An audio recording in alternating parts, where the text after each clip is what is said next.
Tuiphal Group YMA in khom pui voi somli pakwana in buat sai na chu zanina hian avor to kan lo thleng ta a YMA member chanem tak kan kal khoma branch OB te phalak na in sub committee sang din ani a zanina hian sub committee sang te natlangin hun kan manga keima ni chanpual cheu thok turin kanin buat saya tuna kan hu me hi reception and answering te ani a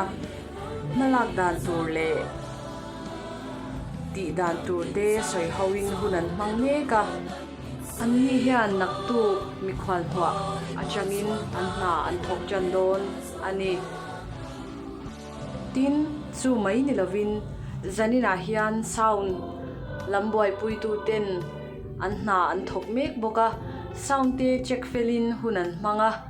sound duty tur te po tuna hian anin khom mek bok ani anni mai ba ka hian refreshment sub committee te poin an san pual te thokin hunan mangmeka eile in tuinai tak min buat sai sak theido na an tho rim na a lom thu kan soi boke hian hol hi the anga cheifel ani a NGO le pol dangin min puina sa ema tuna kan pangpar mu me khi MHP lamina min khoi sak ani a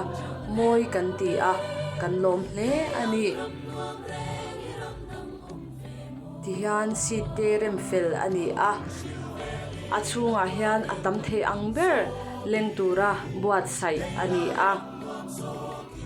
in khompui mang turin in zawa in tuiphal group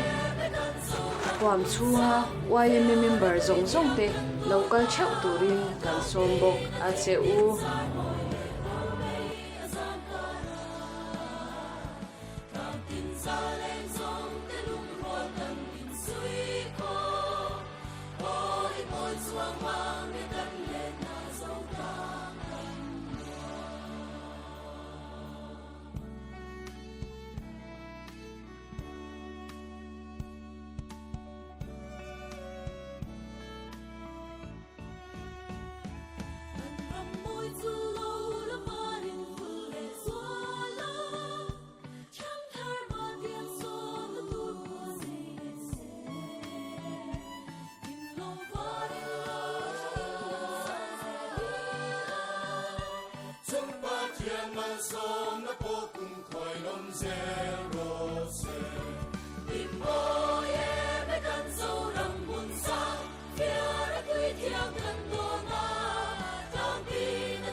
Chuang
zero se